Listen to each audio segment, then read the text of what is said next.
성실하신 그 사랑 갈 때 걷지 않으시니 꺼져가는 등불 끄지 않는 그 사랑 변함없으시 거짓없으시 성실하신 그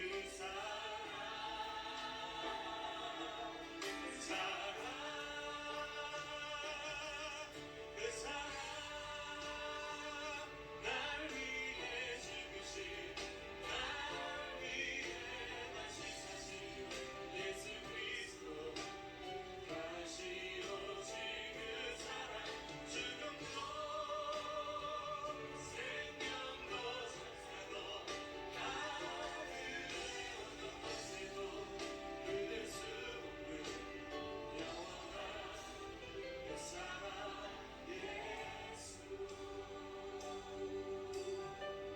오늘 우리를 향한 아버지의 사랑, 주님의 십자가의 사랑과 은혜를 우리 다시 한번 기억하며 주님 앞에 고백하며 나아가겠습니다.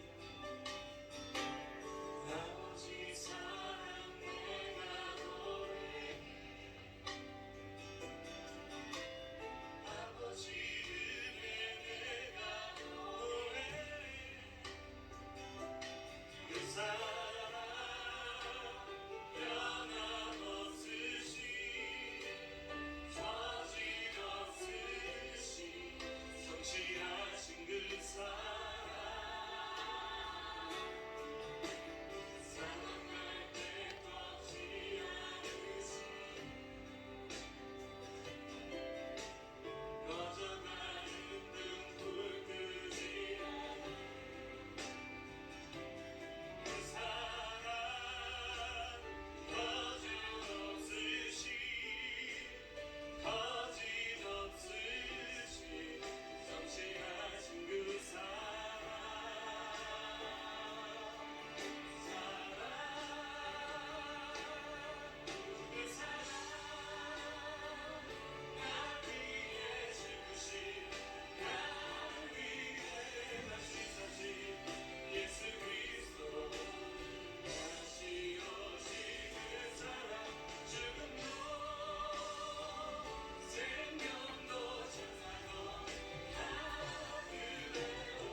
영원한 그 사랑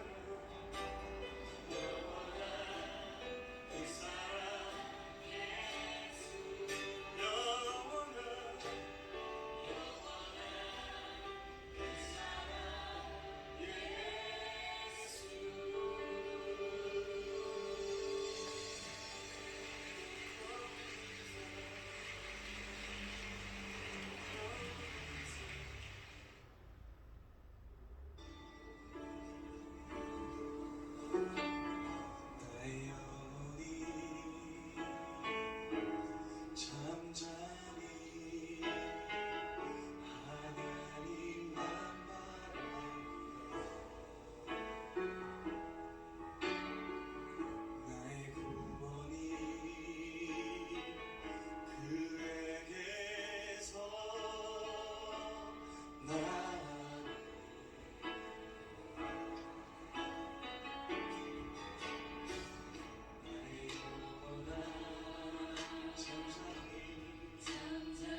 풍랑에도 기쁨 받아서 나를 잠잠케 그 사랑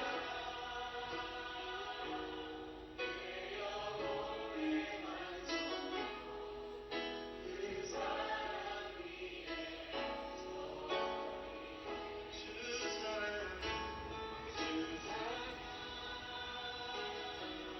거친 풍랑에도 기쁨 받아서 나를 잠잠케 주 사랑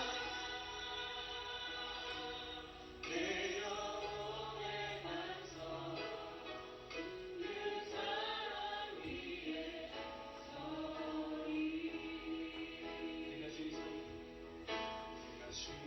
삶을 모든 것 내려놓고 내 주 대신 주 앞에 나가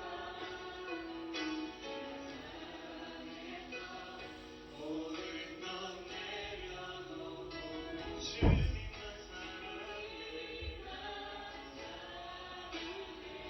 내가 주인 삼은 모든 것 내려놓고 내가 주인 삼은 모든 것 내려놓고 내 주 대신 주 앞에 나가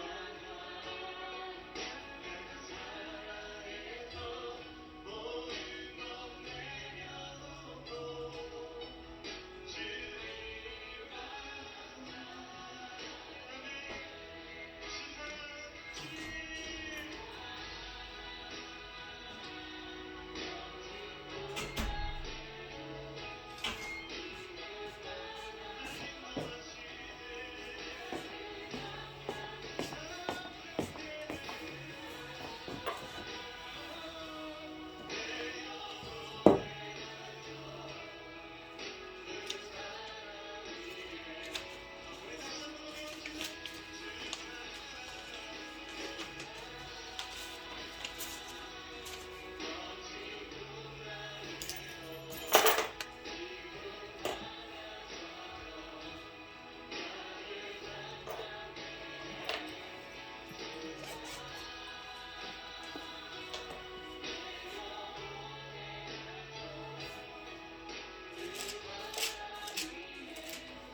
우리가 주님을 기뻐할 수 있는 것은 주님이 우리의 기쁨이 되시기 때문입니다. 이미 우리 안에 완벽하게 주님께서 이루신 것 때문에 그리고 이루실 것을 우리가 신뢰하기 때문에 하나님이 완전하시기에 내가 나의 삶과 환경을 기뻐하기보다 나의 삶을 인도하실 주님을 기뻐하는 것임을 고백합니다. 주님, 우리가 주님 안의 사랑 가운데 있음을 감사합니다. 오늘도 우리를 붙드신 하나님 나의 삶을 붙드신 주님의 사랑을 우리가 기억하며 우리가 누구인지 그 사랑에 우리 위한 표현을 주신 그 주님의 그 놀라우신 사랑을 기억하며 우리가 살기를 원합니다. 우리가 주의 사랑을 기억하며 다시 한번 이 찬양 드리며 주 앞에 나아갔으면 좋겠습니다. 하나님, 나의 삶을 붙드신 주님, 나의 삶을 덮으신 주님의 사랑을 감사합니다. 나의 삶의 주인 되신 것을 내가 주의 삶 주의 삶 모든 것 내려놓고 내 주 대신 주 앞에 사랑했던 모든 것 내려놓고 주님만 사랑해 내가 주인 삶을 내가 주인 삶을 내 주 대신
이루어지리라.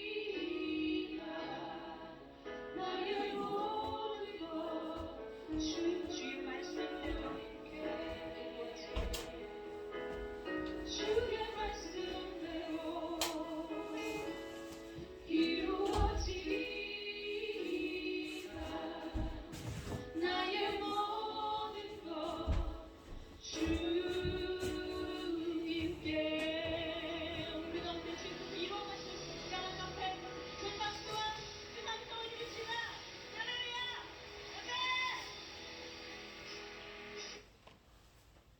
그의 주고 목이 마르니 성령의 기름 부으소서. 그의 주고 목이 마르니 내 잔을 채워 주소서. 그의 주고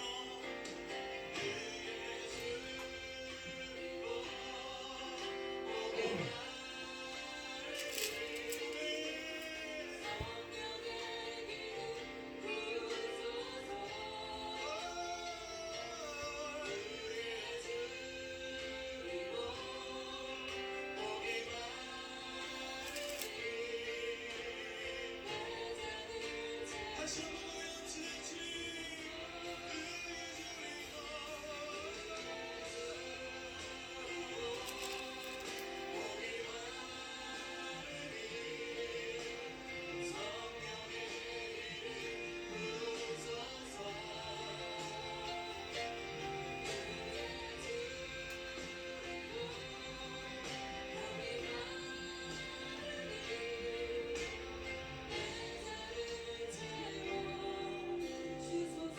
이 시간 마음이 상하고 지친 자들을 부르시며 우리 안에 신실하게 역사하고 계신 주님 앞에 우리 마음을 드리며 우리 예배를 주님 앞에 올려드리길 바랍니다.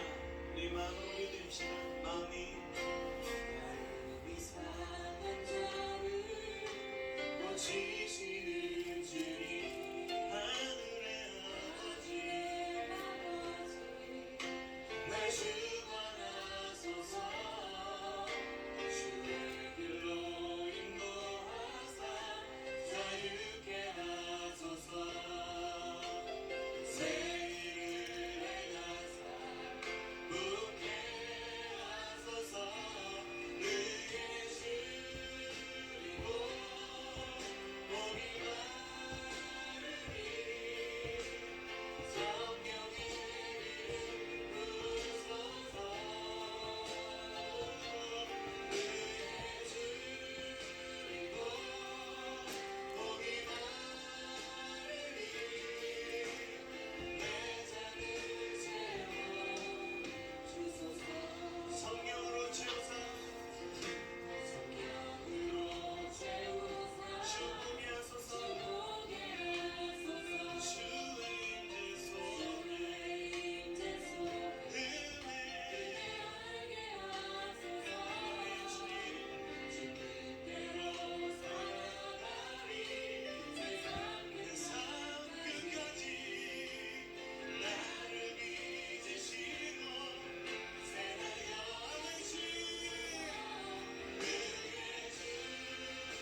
2월 8일 삼일반 예배를 시작하도록 하겠습니다.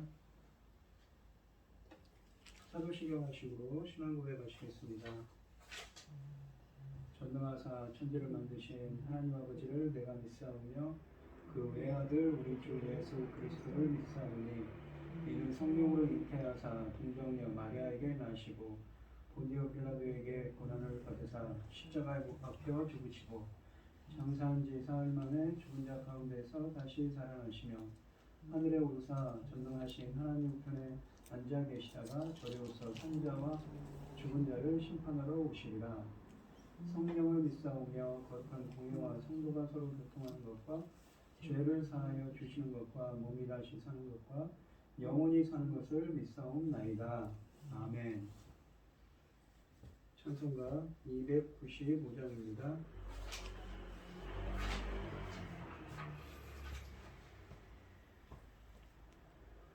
근죄에 빠진 나를 주 예수 건지사 그 넓은 품에 다시 품으신 은혜는 저 바다보다 깊고 저 하늘보다 높다.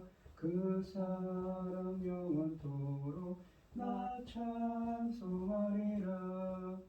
날로 더욱 귀하다. 날로 더욱 귀하다. 한이 없이 넓은 우리 주의 사랑 날로 더욱 귀하다. 옛날에 유다 땅에 주 예수 다닐 때 그 은혜 받으려고 큰 무리 모였네. 눈먼 자 병든 자를 다 고쳐주셨으니 나 같은 죄인까지 그 은혜 받도다. 날로 더욱 귀하다. 날로 더욱 귀하다. 한이 없이 그 넓은 우리 주의 사랑 날로 더욱 귀하다.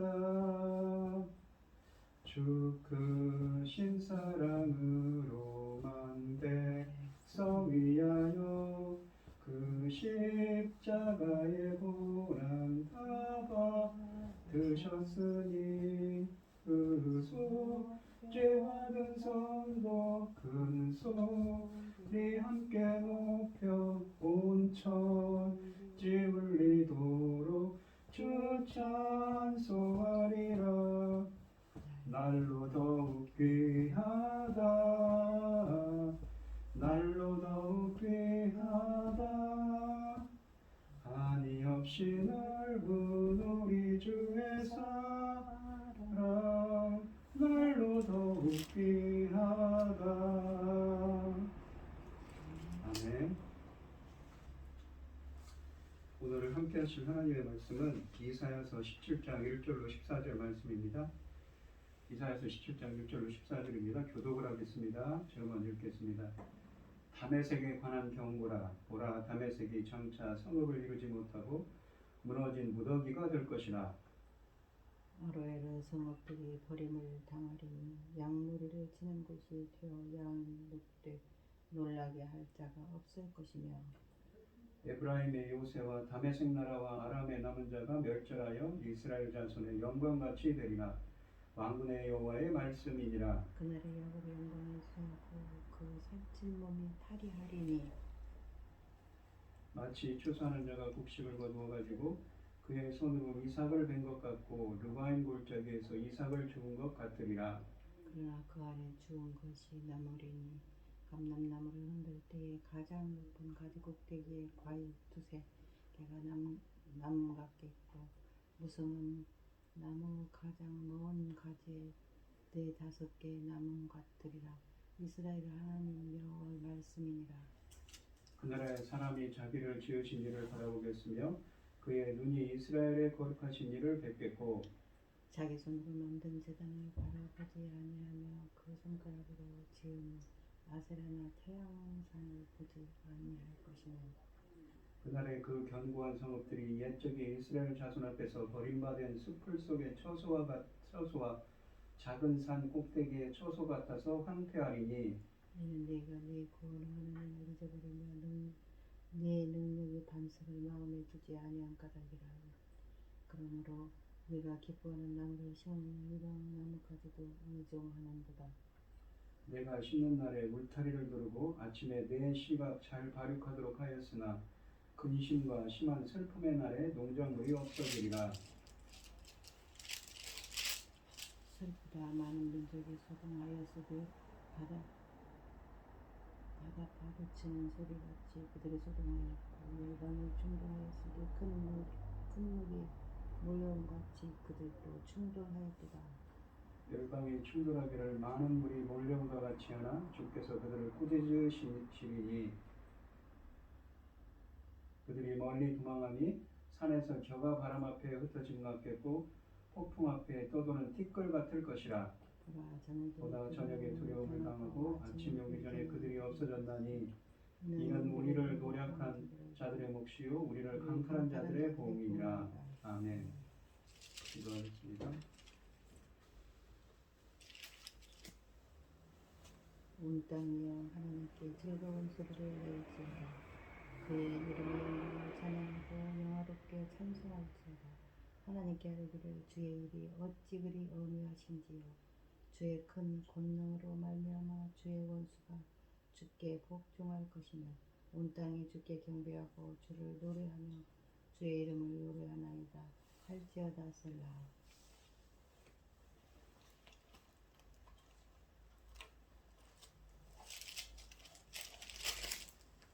주님의 귀한 말씀은 내 발의 빛이요 목마른 사막의 샘물 같도다.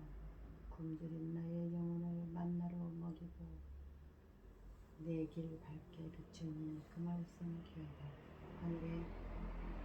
하늘의 깊은 지혜를 깨닫게 하시고 주 말씀 밝게 알도록 늘 도와주시옵소서. 천지 만물을 지으신 전능하신 하나님 아버지, 어리석고 보잘것없는 저희를 자녀 삼으셔서 아버지 사랑 가운데 살아가게 하심을 감사드립니다. 아버지 이 시간도 정말 이 온 천하가 아버지 하나님 참 어지럽고 복잡합니다. 아버지 그럼에도 불구하고 이 시간 하나님께 예배드릴 수 있도록 인도하셨으니 감사드립니다. 전능하신 아버지 하나님, 이게 마지막 때이라서 그런지 아버지 하나님 참 들려오는 소리는 참 안타깝기 그지없습니다. 아버지 하나님 그럼에도 불구하고 하나님 앞에 우리는 어찌 하나님 기뻐하신 자로 살아갈까. 아버지 하나님 머릿속에서 감사드립니다. 전능하신 하나님 아버지, 지금은 참으로 중요한 때입니다. 아버지께서 거두실 열매를 거두실 중대한 시대에 우리가 도달했습니다. 아버지 하나님 이런 중대한 시대에 당신의 사랑하는 종 열매 거둘 말씀을 준비하여 강단에 세우셨으니 참으로 감사드립니다.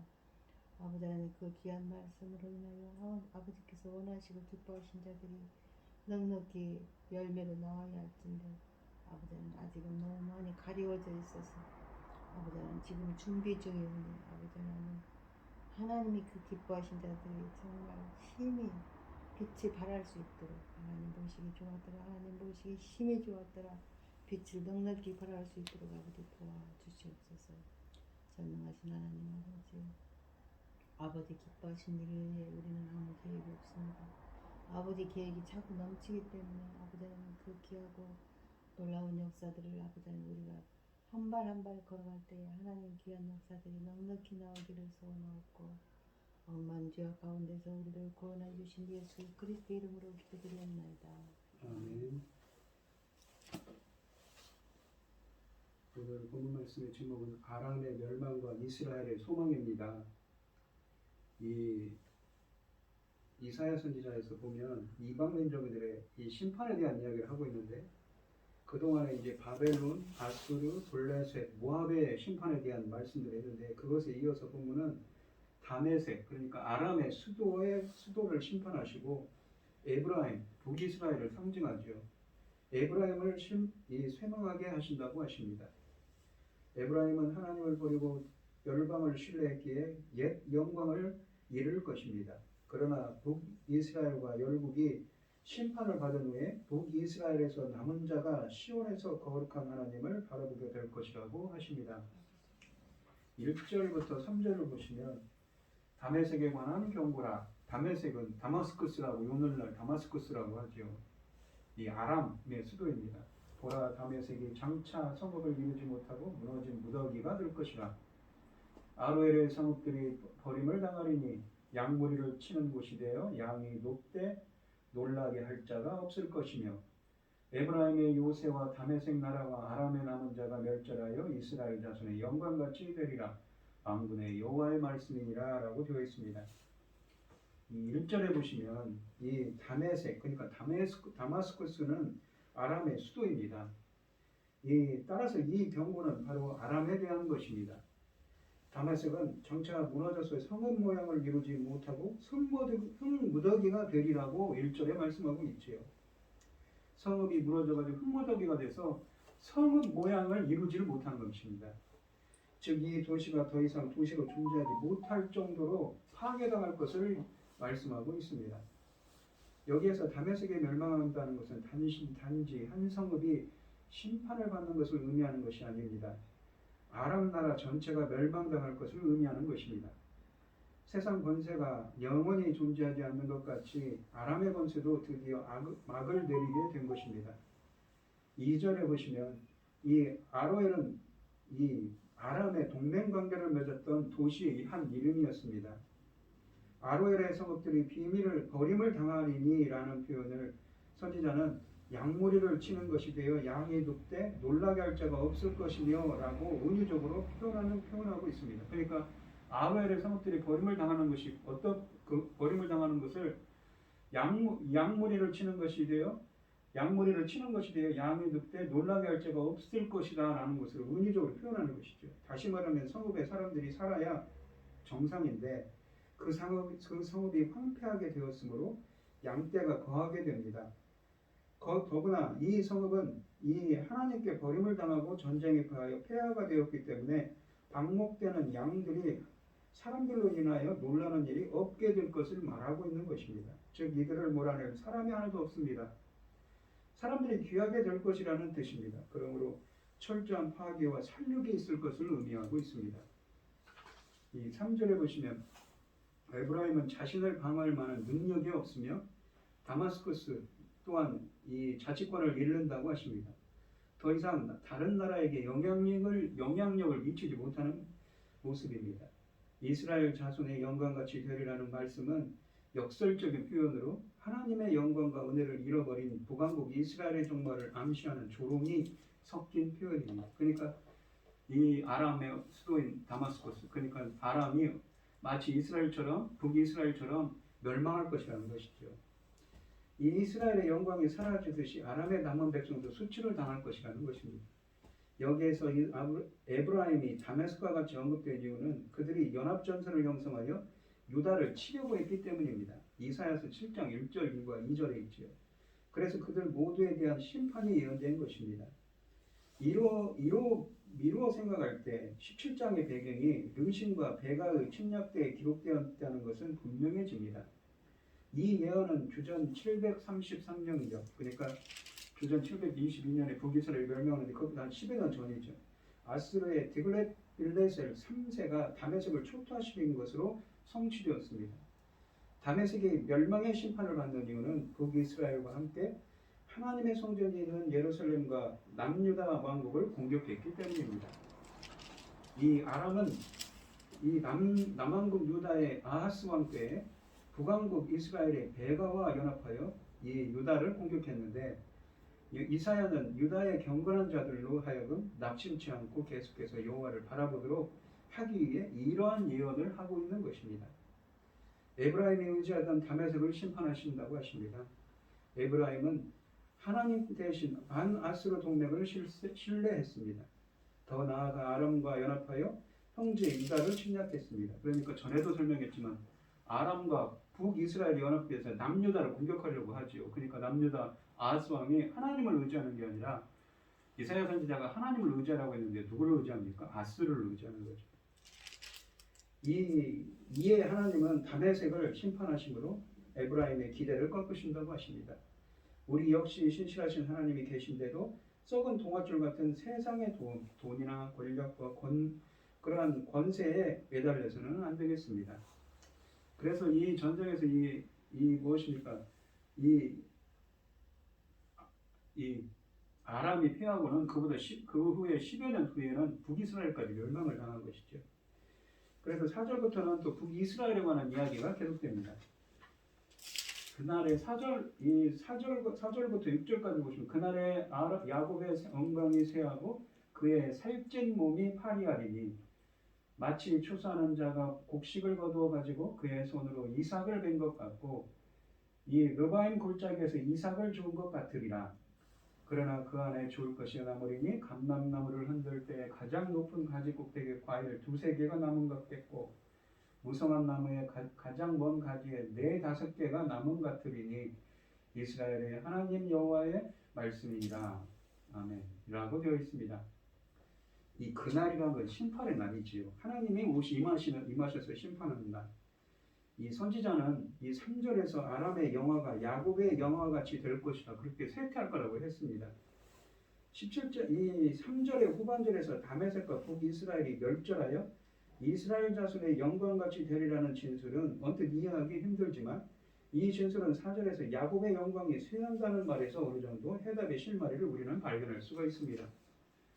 본문은 그날에, 그러니까 그 심판의 날, 주님이 임하시는 날에 야곱의 영화가 어느 정도로 보잘것없이 될 것인가를 잘 설명하고 있습니다. 선지자는 이 식은 야곱의 영화를 3가지 비유로 설명하는데 첫 번째로는 4절에 보시면 뚱뚱한 사람이 가죽만 남도록 쇠약해진 모습으로 비유합니다. 북왕국 이스라엘은 유다의 침략에 동참한 죄 때문에 심판이 선언됐습니다. 이사야가 여기에서 이스라엘이라는 표현을 쓰지 않고 야곱이라고 표현한 이유는 야곱이라는 말이 동족이라는 이미지를 좀 더 부각시키기 때문입니다. 즉 본문 6절에 언급되었듯이 이스라엘 사람들 중에서도 경건한 자들은 있을 것이고 그들은 심판에서 구원함을 받을 자들로서 선지자가 속한 유다 사람들과 하등 다를 바가 없는 것입니다. 분단이 되기는 했어도 동일점이 있음을 은연중에 암시하는 표현이라고 할 수가 있습니다. 또한 이 3절에 보시면 그 살찐 몸이 파리하리니라는 표현은 이 살찐 암소라는 표현이 아모스서 4장 1절에 보면 북왕국 이스라엘 사람들에게 적용된 적이 있듯이 그들은 살찐 짐승처럼 게으르고 다루기 힘든 힘이 들며 먹을 것을 찾듯이 사치와 향락을 즐겼습니다. 하지만 여호와의 심판이 임하는 날 그들의 영화와 사치는 모두 물거품이 될 것이고 교만은 꺾일 거라고 하십니다. 이 이미지에서 강조되는 것은 피둥피둥하던 사람이 병과 같은 내부적인 문제 때문에 쇠약해진 것 같이 이스라엘의 영화가 내부적인 요소 때문에 쇠약해질 것이라는 점을 암시하고 있습니다. 두 번째 비유는 5절에 있는데 보시면 이 추수하는 자들의 곡식을 다 거두어버린 들판의 모습입니다. 온갖 곡식으로 풍성했던 들판이 수확이 끝나면서 허허벌판으로 변해버린 모습입니다. 그나마 남은 것이라고는 가난한 자들의 몫이 되는 떨어진 이삭들 뿐인데 이것마저도 주어가 버린 황량한 벌판을 그리고 있습니다. 원래 이 물법에 보시면 신명기 24장 19절로 21절에 보시면 추수하는 자가 흘리거나 남은 곡식은 과부나 고아 가난한 자의 소유로서 추수하는 자가 흘린 것들을 이들이 아닌 다른 사람이 줍는 것은 금지된 사항이었습니다. 하지만 고아와 과부를 가릴 것 없이 너도 나도 흘린 것들을 마저 줄 정도로 이스라엘의 임할 심판은 크고 비참함이 될 것이라고 말씀하고 있는 것이지요. 르바임 골짜기라는 되어 있는데 이것은 거인의 표원이라는 뜻으로 이스라엘 남서쪽으로 펼쳐진 풍요로운 고원 평화 지대이며 이 예언의 현실성을 더하기 위해 언급되고 있습니다. 첫 번째 이미지, 그러니까 4절이 내부적인 요소를 강조한다면 두 번째 이미지인 5절은 외부적인 요소를 강조합니다. 하나님을 떠난 인생의 종국은 멸망권임을 알아야 합니다. 이스라엘의 심판을 바라보면서 우리를 각각 인생의 마지막 심판을 예견할 수 있어야 합니다. 동시에 우리가 죄악 중에 있다면 죄악의 길에서 돌아서야 할 것입니다. 세 번째 비유는 6절에 보시면 이 열매를 따고 난 감람나무, 그러니까 감람나무라는 거 올리브나무죠. 감람나무입니다. 당시 농부들이 올리브를 수확할 때는 막대기로 나뭇가지를 쳐서 열매가 떨어지게 했다고 합니다. 그리고 신명기 24장 20절에 보시면 적은 양의 올리브를 가난한 사람들을 위해 남겨두도록 했습니다. 아까 그 5절에 있는 말씀처럼 그렇죠. 선지자는 아주 극소수의 열매만 남아있는 앙상한 과실나무를 묘사하고 있는 것입니다. 북이스라엘이 심판으로 멸망하지만 감람나무에 익은 과실을 거둘 때 남아있는 소수의 열매처럼 소수의 남은 자들이 남게 될 거라는 것입니다. 비록 극소수이지만 이스라엘의 남은 자들이 있을 것이라는 사실을 이스라엘의 하나님이 보장하고 계신 것입니다. 감람나무를 흔들어 그 열매를 떨어뜨린 것과 같이 커다란 심판과 재난 속에서도 하나님의 구원 계획과 약속은 전혀 변함이 없는 것입니다. 오히려 하나님은 이러한 환난을 통하여 죄악 가운데 있는 성도들을 하나님께로 돌아오게 하십니다. 이러한 사실, 즉 하나님께서 진노 중에서도 구원하신다는 사실은 소망을 상실하고 살아가는 이 시대의 많은 사람들에게 커다란 위로와 소망을 가져다 줍니다. 하나님께서 우리들을 끝까지 지키시며 보호하신다는 사실은 성도들로 하여금 담대함을 가지고 순교자적인 삶을 살게 하는 원동력이 되는 것입니다. 우리의 삶의 크고 작은 고난 속에서 건지사 새 힘을 주시는 은혜의 하나님만 전폭적으로 신뢰하는, 의뢰하는 성도들이 되시기를 바랍니다. 야곱에게서 영광을 거두어 가신다고 하시는데 언약 아래 있던 야곱이 열방과 동맹을 맺음으로 하나님을 반역했기 때문이지요. 그들은 스스로 영광스러운 지위를 벗어버렸습니다. 처음에는 이 하나님 백성된 지위를 가볍게 여기다가 그렇게 된 것이지요. 우리도 마찬가지입니다. 하나님은 그분의 영광을 그들에게서 옮겨보실 거라고 하십니다. 처음 행위를 잃어버리지 않도록 말씀으로 우리도 굳건하게 다져지는 여러분들이 되시기를 바랍니다. 하나님은 죄를 간과하시지 않으시고 심판하십니다. 그러나 모든 죄인을 다 멸망의 자리에 버려두시지 않으십니다. 하나님은 그 속에서도 당신이 사랑하는 성도들을 능력의 팔로 보호하시고 구원하신다는 것이죠. 바로 북이스라엘에 남은 자들이 있을 거라는 이야기를 하고 있습니다. 우리도 그러한 소망을 갖고 구원의 확신과 소망 가운데 신앙의 경주를 힘있게 나아가야 할 것입니다. 7절과 8절을 보겠습니다. 그날에 사람이 자기를 지으신 이를 바라보겠습니다. 그날은 어떻게 있습니까? 그 심판의 날에. 그러니까 전에도 말씀드렸지만 그 날, 주님이 임하시는 날에는 아까 아람이 심판받고 북이스라엘이 심판받는데 그 중에 남은 자가 있자고 있죠. 그러니까 남은 자는 구원의 은혜를 받습니다. 근데 그 날에 그 주님이 하시는 그 여호와의 날, 주님의 날에 한쪽에서는 심판에 임하는데 이스라엘의 남은 자들은 구원을 임하죠. 그 구원을 그날에 사람이 자기를 지으신 일을 바라보겠습니다. 그 구원을 받은 자에 이런 은혜가 임한다는 것이죠. 그의 눈이 이스라엘의 거룩하신 일을 뵙겠고 자기 손으로 만든 제단을 바라보지 아니하며, 그러니까 이방 제단이죠. 자기 손가락으로 지은 아세라나 태양상을 보지 아니할 것이며 라고 되어 있습니다. 이 4절부터 6절의 소수의 남은 자들은 나중에 하나님께 돌아와 거룩하신 하나님을 바라보게 될 거라고 하십니다. 지으신 자, 곧 창조자 하나님을 쳐다본다는 것은 하나님을 외면하고 그분의 길에서 벗어나 살다가 다시 하나님께로 돌아와 회개하는 것을 의미합니다. 이스라엘에게 심판이 내리는 그날 그 백성들은 비로소 우상을 숭배하던 자신들의 죄악을 깨닫게 될 것이며 회개하게 될 것입니다. 고난이 없는 것이 아니라 고난을 통해 바로 잡으시는 것이 은혜인 것이지요. 그날이 되면 온 인류는 모두 자신들이 섬겼던 우상들은 거들떠 보지도 않고 그들의 창조주 여호와 곧 이스라엘의 거룩하신 이에게만 눈길을 돌릴 것입니다. 그날이 되면 7절에 보시면 사람들은 여호와만 바라볼 것이라고 했죠. 그리고 8절에서는 자신들이 만든 우상들은 바라보지 않는다고 하십니다.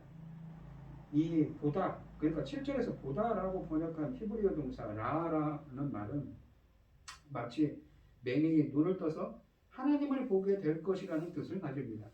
그래서 북이스라엘에서 돌아온 남은 자들은 더 이상 맹인이 되지 않고 영적으로 깨어있는 것이죠. 그래서 하나님을 의지하여 하나님의 뜻을 알게 되고 보고 공의와 정의를 하나님이 기뻐하시는 뜻을 행하게 될 것을 시사해 줍니다.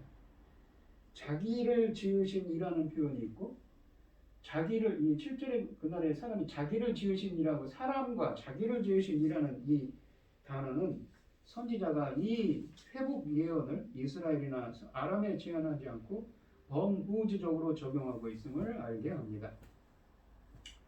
9절부터 11절 말씀을 보시면 그날에 그 견고한 성읍들이 옛적에 이스라엘 자손 앞에서 버림받은 숲풀 속에 처소와 작은 산 꼭대기의 처소 같아서 황폐하리니 이는 내가 내 구원의 하나님을 잊어버리며 내 능력의 반석을 마음에 두지 아니한 까닭이라. 그러므로 내가 기뻐하는 나무를 심으며 이방의 나무까지도 이종하는도다. 이 이종한다는 것은 이방의 나무까지도 이종한다는 것은 히브리어로 자라인데 씨뿌리다, 열매를 맺다라는 말입니다.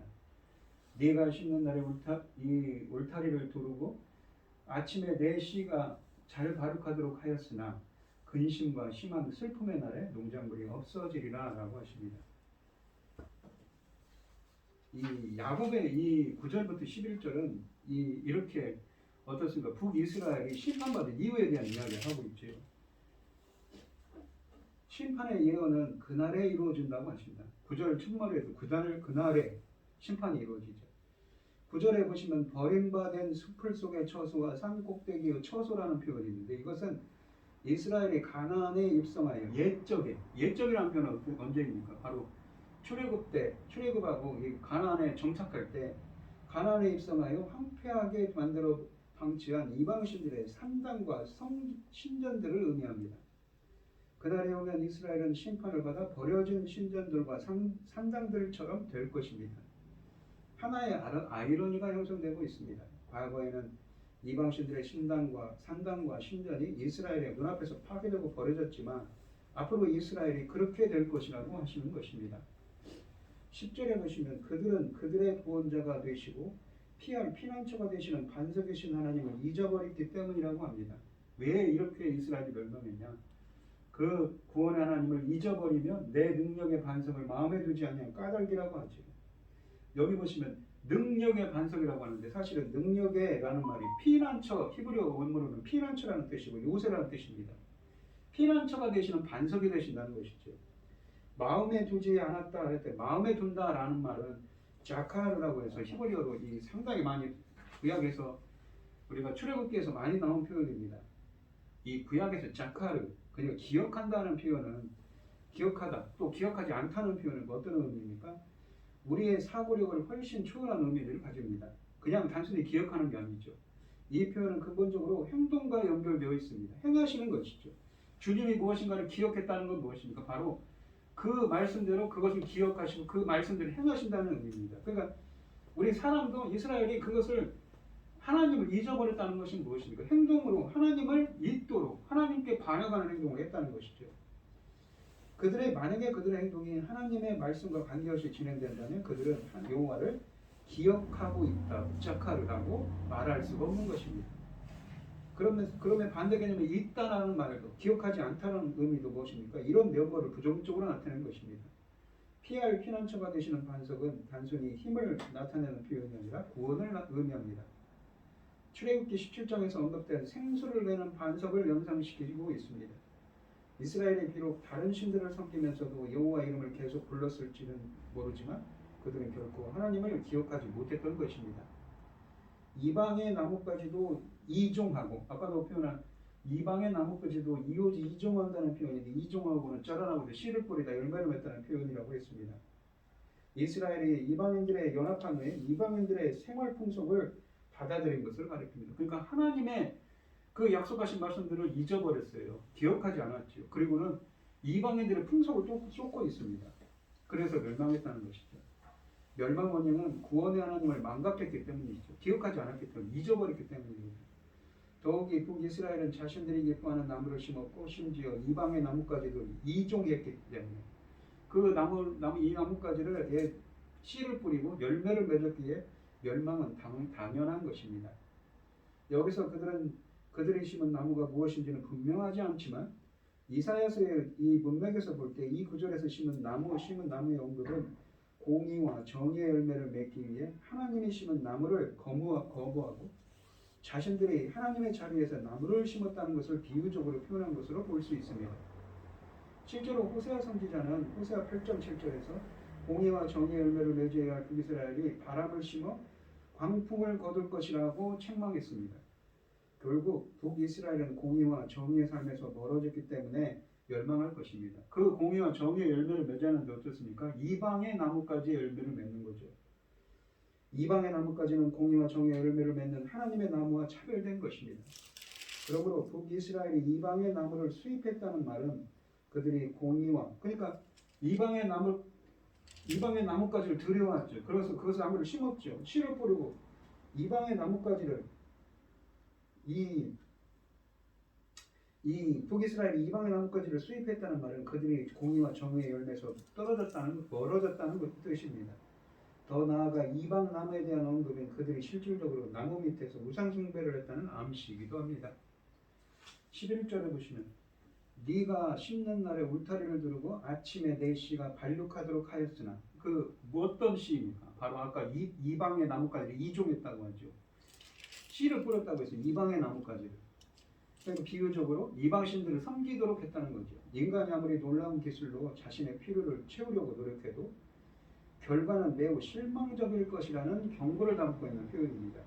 선지자는 이들의 필요를 채우실 분은 다른 분이라는 것을 끊임없이 강조하고 있습니다. 이 예언은 주전 722년에 아수르에 의해서 북이스라엘이 멸망함으로써 성취되었습니다. 하나님을 믿은 이스라엘을 심판하심으로 자신을 알리시고 계십니다.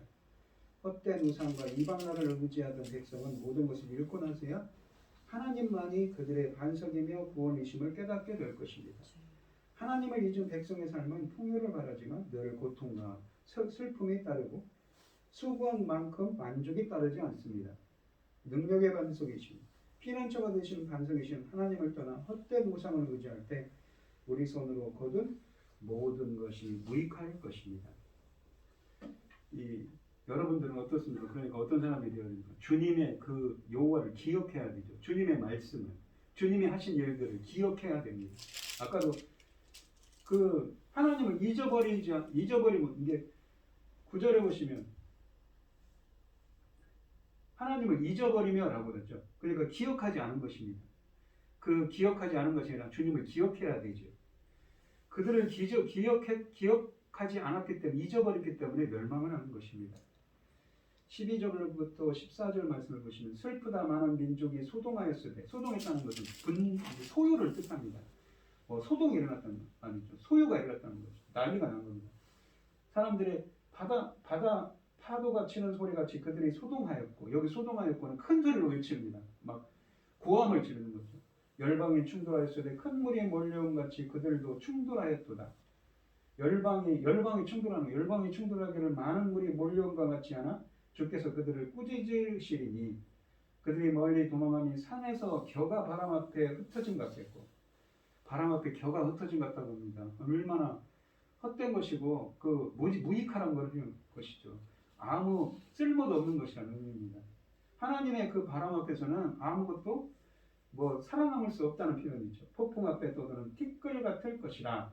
보라 저녁에 두려움을 당하고 아침에 오기 전에 이게 이스라엘의 당시 구약에 보시면 이스라엘의 하루 개념은 저녁에 시작합니다. 아침에 시작하는 것이죠. 밤에 시작해서 그날 다음날 아침까지죠. 아침에 오기 전에 그들이 없어졌나니 이는 우리를 노력한 자들의 몫이요 우리를 강탈한 자들의 보응이니라 라고 하십니다. 이 열국을 무질서의 물로 비유하고 그러한 열국이 하나님의 능력 앞에서 멸망하게 될 것을 내다보고 있습니다. 12절에 보시면 많은 민족이 소동하였으되라고 하십니다. 여태까지 이스라엘에 대한 심판의 예언이 전개되어 왔으므로 이제 그 심판의 도구로 쓰인 아수르의 침략을 묘사하고 있습니다. 따라서 많은 민족이라는 표현은 어떻습니까? 아수르의 명을 받은 속국들을 가리키고 있다고 보아야 합니다. 한편 그들이 소동했다, 동요하고 소유했다는 표현은 하나님을 경외하지 않는 자들의 특징을 성경 곳곳에서 시편 2편이나 이사야서 8.7절 같은 데서 묘사하고 있는 표현입니다. 침략을 바다 파도에 스치는 소리 같고 큰 물에 몰려온 같다고 표현합니다. 여기서 많은 민족이 침략해 온다고 했는데 그것은 당시 아수르 제국이 많은 나라들을 정복하고 있던 강대국이기 때문에 그 군대가 여러 민족들을 구성된 연합군임을 아까도 묘사한다고 했죠. 하나님의 백성들을 멸망시키려고 하나님을 경외하지 않은 이방 세력들이 큰 세력을 형성해 침략해 오는 것입니다.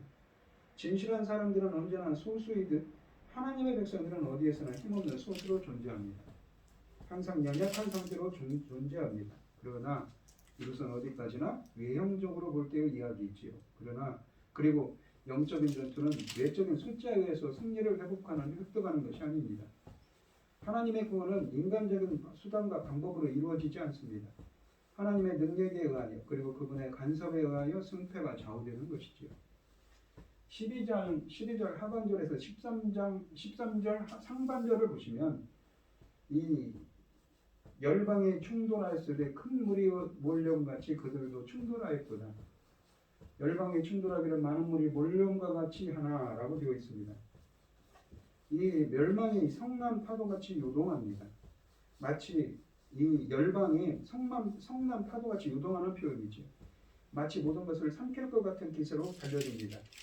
그러나 성난 물결 같은 열방의 세력도 여호와 앞에서는 물거품이 되어버립니다.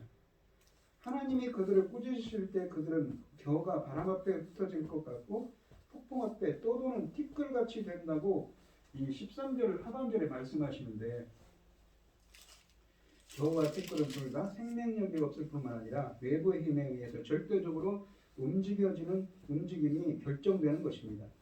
이것들은 어떤 가치도 없음을 의미합니다. 하나님 앞에서는 아무것도 아니라는 것이죠.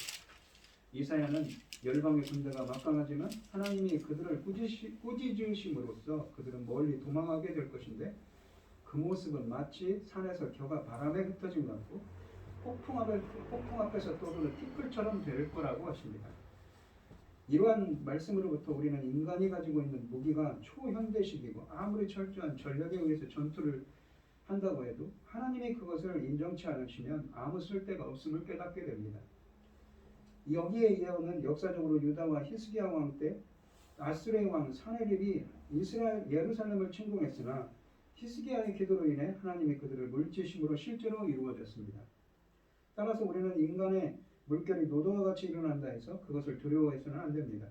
성도에게 닥친 고난과 환난이 성도를 삼킬 듯이 덤빈다 해도 성도는 놀라거나 절망해서는 안 되는 것입니다. 하나님을 의뢰하는 이 백성은 어떠한 환난을 만나도 결코 두려워하지 않습니다. 그것은 하나님께서 그의 백성들의 대적들을 친히 물리치시고 멸망시키기 때문입니다. 성도를 삼키려 하는 세력이 아무리 기세다 해도 하나님은 그것을 비웃으시며 그런 모든 권세와 세력을 꾸짖으십니다. 이러한 하나님의 책망을 들은 그들은 하나님의 뜻을 이룰 수가 없습니다. 하나님은 때로 성도들의 환경이 공고하게 되었다 하더라도 절망하고 좌절하기를 원치 않으십니다. 도리어 그러한 환경 속에서 더욱 하나님을 의지하며 하나님과 인격적인 교제를 풍성히 나누기를 원하십니다. 또한 하나님은 어려움 속에서 성도들을 건져내심으로써 참으로 하나님의 만유의 주이시며 만왕의 왕 되심을 세상에 나타내 보이시기를 원하시고 계십니다. 14절을 보시면 보라, 저녁에 두려움을 당하고 아침이 오기 전에 그들이 없어졌나니라고 하시죠. 하나님이 이들을 물리치시는데 어떠한 어려움도 없고 시간도 별로 걸리지 않고 단숨에 해내신다고 합니다.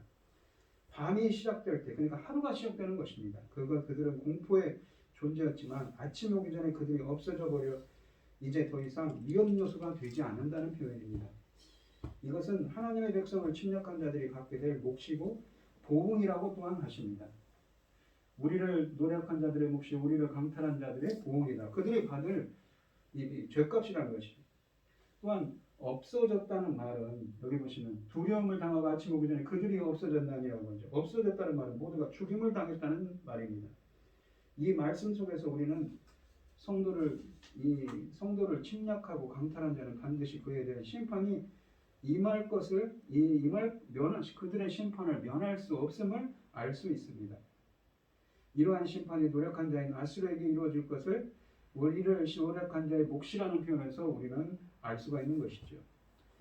이스라엘을 침략했던 아수르는 순식간에 사라졌는데 그것은 하나님의 권능으로 인한 사건이었습니다. 이 일은 36장과 37장을 보시면 주전 701년에 아수르가 유다를 침범했던 사건을 상기시킵니다. 사내립은 유다를 향해 무섭게 돌진했지만 여호와는 하룻밤 사이에 18만 5천 명을 살해해서 그를 비참한 꼴로 바람에 날리게 했던 것입니다. 이처럼 사내립의 이 패퇴는 예표가 되어 북이스라엘을 멸망시킨 열국의 세력이 나중에 멸망할 것을 예고해 줍니다. 7절과 8절에 북이스라엘에서 남은 자가 시온으로 올라와 거룩하신 하나님을 바라보게 될 것이라는 이러한 청사진은 이러한 열국의 심판 이후에 이루어질 것입니다. 오늘 본문 말씀을 보시면 이사야는 이 예언을 아람의 수도인 다마스쿠스를 상대로 시작했지만 3절 이후부터는 북왕국 이스라엘을 상대로 초점을 맞추고 있습니다. 아하스 왕 시대 때 아람과 북왕국 이스라엘이 연합하여 남유다를 치려고 예루살렘을 침략했습니다. 그들이 예루살렘을 공략하러 온 때가 주전 733년경입니다. 아람과 이스라엘은 자신들이 원하는 것을 하나도 얻지 못한 채 오히려 그들의 멸망을 재촉하는 결과를 초래했습니다. 아하스가 아수르에 많은 돈을 보내어 도움을 요청했고 아수르는 아하스의 요청에 따라 주전 732년경에 아람을 쳐서 자치권을 빼앗고 아수르의 한 주로 편입시켰습니다. 아수르의 입장에서는 뭘 먹고 꼭 먹고 알먹는 일이었을 뿐만 아니라 이 연합군의 침략은 10년 후에 북왕국 이스라엘이 아수르의 손에 멸망하는 계기를 마련하게 되는 것입니다. 오늘 본문 말씀을 보시면 이 아람, 그러니까 하나님의 자손이 북이스라엘을 침략했던 아람의 멸망에 대한 이야기를 하고 있고 또한 이스라엘의 심판에 대한 이야기도 하고 있습니다. 그런 중간에 아까도 말씀드렸듯이 남은 자들이 있을 거라고 그러죠. 남은 자는 어떤 자들입니까? 바로 주님의 아까도 말씀드렸듯이 하나님을 기억하는 자들이죠. 주님의 말씀, 주님의 행하신 일을 기억하는 자들입니다. 하나님은 비록 그 하나님의 일이 오늘 본문 말씀에 있는 것처럼 이루어지지 않을 것처럼 보이지만 믿음의 사람들, 여기 본문에서 말씀드린 남은 자는 어떤 사람들입니까? 바로 하나님의 그 뜻과 그 말씀을 가슴속에 기억하고 그 말씀대로 사는 자, 그러니까 자카르라고 했죠. 주님의 말씀을 주님을 기억하는 자가 되어야 되는 것이죠. 우리 성도님들은 어떤 사람과 역경이 닥쳐도 주님의 뜻을, 주님의 말씀을 기억하는 여러분들이 되시길 바랍니다. 기도하겠습니다. 하나님 아버지 감사합니다. 오늘 주신 말씀처럼 말씀에서 아람과 북이스라엘의 멸망에 대한 그들에 대한 심판을 말씀하십니다. 그날에 이루어질 주님이 임하신 날에 이루어질 그 심판의 일이지만 그 중에서도 남은 자는 주님을 구원을 받습니다. 저희들이 항상 남은 자로 남을 수 있도록 주님의 말씀과 주님의 행하신 일들을 기억할 수 있는 그리고 그 말씀들을 행할 수 있는 저희들이 되게 하여 주시옵소서. 이 모든 말씀 거룩하신 예수님 이름으로 기도합니다. 아멘. 찬송가 292장입니다. 주 없이 살 수 없네 죄인의 구주여 그 귀한 복의 피로 날 구속하소서 구주의 사랑으로 흘리신 보혈이 내 소망 나의 위로 내 평강 됩니다. 주 없이 살 수 없네 나 혼자 못살이 힘없고 부족하며 지혜도 없도다. 내 주는 나의 생명 또 나의 힘이라 주님을 의지하여 지혜를 얻으리. 주 없이 살 수 없네 내 주는 아신다. 내 영의 깊은 간구 마음의 소원을 주밖에 나의 마음이 알아주리요.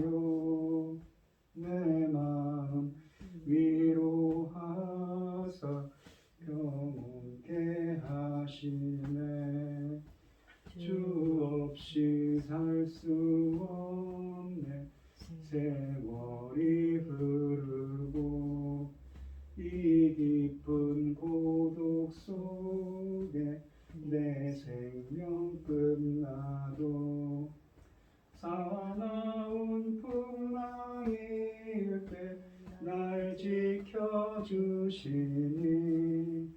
내 곁에 계신 주님 늘 힘이 됩니다. 아멘. 축도하심으로 오늘 예배를 마치도록 하겠습니다. 이제는 주 예수 그리스도의